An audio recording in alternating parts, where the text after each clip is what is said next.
What's up, everyone? Jason Gilbo here at JGilbo11, taking a look at some GPP bats for tonight's slate. 15 games, we were loaded with options. No Coors game like the last week or so, but have a game at Chase Field that we'll be targeting with some bats, especially the right-handers. Jumping in at catcher here first. Overall, I mean, there's definitely some options you can look at here. Above average pitching, I would say, tonight. So, I mean, it's not like we get a lot of juicy matches, but there are some friendly ones. As far as catcher goes, Wilson Contreras, intriguing GPP option against Pomeranz. I think the Cubs bats are intriguing, especially from the right side against Pomeranz because, I mean, still going back to last year, 1.44 home runs per nine. He has looked a little bit better this year, missing some bats. So that is a lot of potential. I think there is some upside, but Pomeranz isn't a guy that I'm actually looking to use tonight. I'd rather take the other side of him. Contreras, 362 WOBA off lefties going back to last year, 186 home runs per nine, 186 ISO. So I think Contreras is definitely in play against Pomeranz in that ballpark. I don't mind going that route. Another lefty matchup I'll take a look at behind the dish is Wellington Castillo, CC Sabathia. Definitely coming back down to earth here, allowing a decent amount of home runs over last year, 1.11 home runs per nine, 342 WOBA to righties. You look at Castillo, I mean, in that span, 378 WOBA, 239 ISO. In that ballpark, I mean, waiting for him to get off the schneid, but I think this is a night where it could happen. Third catcher I'll take a look at is Stephen Vogt against Charlie Morton.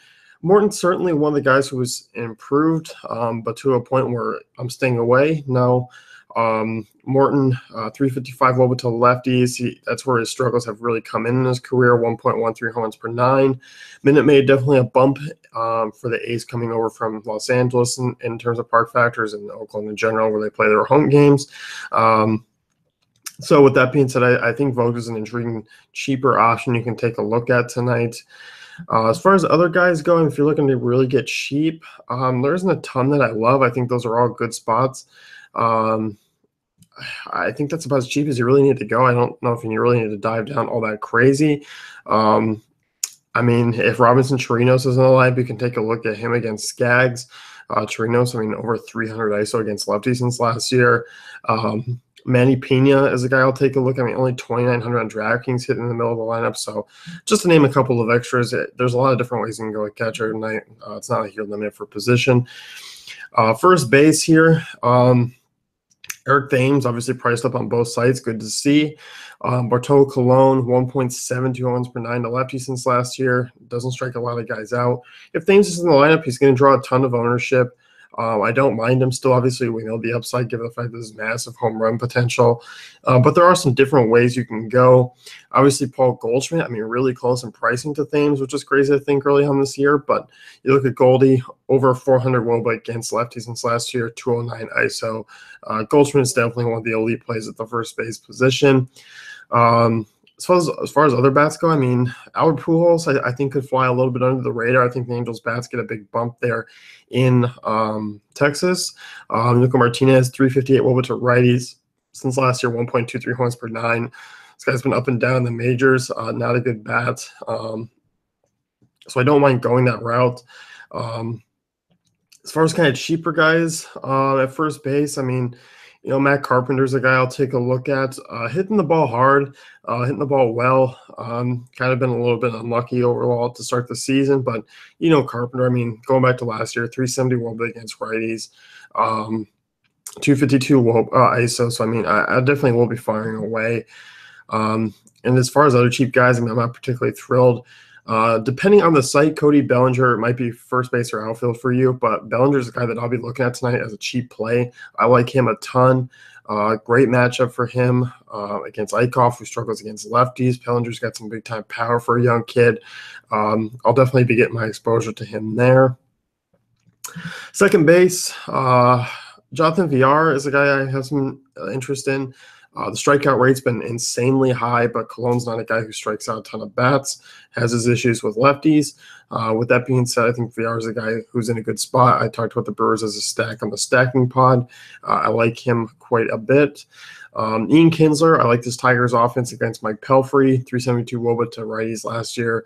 Obviously, Kinsler's a strong option. As far as other guys, I think you can make a big jump down. Josh Harrison, I'm intrigued if you want a cheaper guy going up against a lefty. Not bad numbers against left-handers going back to last year, 340 WOBA, 150 ISO. Not the greatest ballpark, but I definitely don't mind it.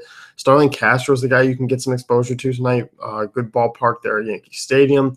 Gossman reverse splits, 353 WOBA to righties, 1.64 home runs per nine. So I do like him quite a bit here to start the season. Yankees bats are certainly in play for me tonight. As far as cheap guys go, not particularly thrilled with a lot of these names. I mean, might be able to get away with using, a cheap guy maybe.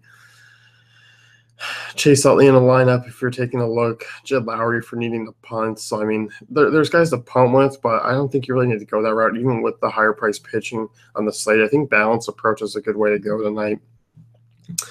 Third base, Chris Bryant, it's a good spinoff. I mean, I think him and Arenado are obviously the guys who are in play the most here. Good ballparks for them to hit in. A lot of potential given the fact that the lefties are on the hill.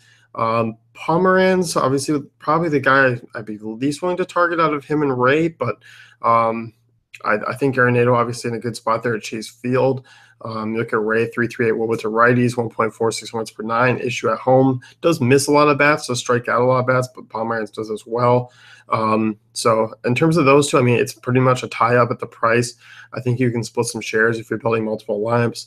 I think Bryant will come in a little bit lower owned. I think Arenado, obviously, in Chase Field against Ray, will probably draw a little bit higher ownership than that. Jose Ramirez, good spot for the Indians here tonight. Miranda, 3.37 WOBA to righties, 2.11 home runs per nine. Ramirez turns around from the right side, hits well, 370 WOBA off lefties last year. I do like him quite a bit.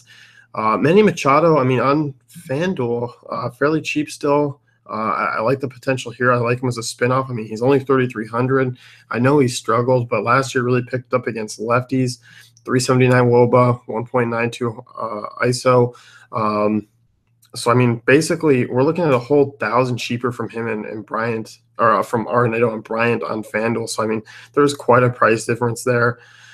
Todd Frazier, if you're looking to really get crazy at third base, the GPP potential, I mean, 273 ISO against lefties. You look at Boyd, 1.71 home runs per nine since last year. So, definitely intrigued with some of those names. Travis Shaw is a guy I'll be looking at as well for the reasons mentioned with Thames. So I'd definitely be taking a look at those bats. Outside of that, though, I mean, third base is a spot where I'll definitely be paying up or kind of going that mid-range. I think Machado is probably the lowest I'll go on FanDuel, and he's not even that expensive on DraftKings as well. So definitely looking to go that route. Shortstop, this is a spot where I might pay down a little bit. As far as guys go, I mean, Corey Seager, 3,500 on FanDuel just seems way too cheap for a guy who's absolutely clubbing the ball. Even on DraftKings, I mean, I find it really tough to get away from his price, 4,300. So guys like Turner, Lindor, Correa, who are all priced more expensive than him, I'd rather just honestly go right at Seager in that ballpark. I feel like the Dodgers are really underrated tonight in terms of Vegas, and in that ballpark against Eichhoff, Seager's going to be a guy that I lock in a ton of tonight. So Addison Russell, same reason as the Cubs. This guy's hit lefties well, has shown off the big power numbers. I mean, 231 ISO since last year against left-handers. I don't mind going that rate. Jordy Mercer, if you need a punt play, 361 WOBA off lefties, 1.73 home runs per nine. Adam Conley, average lefty. So there's your kind of punt play for the evening at shortstop. But Seager's a guy I'll be having a tough time coming off of.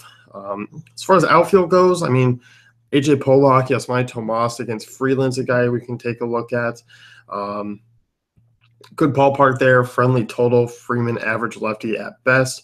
Tomas and Pollock, reasonably priced. I mean, FanDuel, you get Pollock, he's a little bit expensive, but Tomas, 3,400, not bad. As far as moving down the list, I mean, if you want to jump kind of more in the mid-range, I mean, I think we know who we're kind of paying up for as far as guys like, Tomas and Pollock. As far as like Indians bats go, I mean, Brandon Guyer is going to be in the lineup. I don't mind going with him. But I think the mid-range is kind of where you might be sitting tonight. Matt Kemp, an intriguing option. I mean, 210 ISO against righties. I do like Chase Anderson tonight, but he is a reverse splits pitcher still. So Kemp is an intriguing GPP option. Going to draw some lower ownership on him. I think he's worth a look as well. Adam Jones, I mean, Baltimore bats are so boomer bust against lefties, but I am intrigued in tournament fashion tonight against them. There is just a lot of decent upside out of them. I've kind of missed one on shortstop here. Chris Owings is a guy you can take a look at against the lefty as well. Brennan Drury, a guy middle infield. Those guys are going to step into the lineups given that the lefty's on the hill. So don't mind that. Avisel Garcia hitting the ball really well start the year against Boyd. I definitely don't mind using him. White Sox should go a little bit under-owned on a full slate, but haven't been bad against lefties. I mean, as they hit the Royals' two best pitchers was a little bit frustrating, but I don't mind going that rate at all. If you dive down, I mean, it's kind of tough to pick on some of these cheaper bats. Mets have a lot of cheap outfielders, but going up against Scherzer, it's tough. Padres, Phillies outfield, haven't been bad this year, but tough matchups against Maeda. Not that Maeda's been great, but still on the 15-game slate, there's better options to kind of go with. Curious to see what Texas rolls out as far as the lineup goes against the Angels. I mean, we saw DeShields, Ryan Rua come into the lineup and do incredibly well in that last game. Have to imagine we see something similar, so I wouldn't mind going back to the well there. Skaggs definitely a better option than Hector Santiago for what they faced prior, so I don't mind going that way. Definitely going to be one to keep an eye on the lineups, see what kind of pops up in terms of value. As I said, Rua, DeShields in that direction. So, I mean, outfield is going to be a spot where I think it might be a little bit pay up, pay down for some of these guys. I mean, I think because the Diamondback spots are so good, I'm going to be going that direction. But, I mean, that's pretty much it. Chris Davis, you can look at GPP format against Morton in Minute Maid, gets a bump there.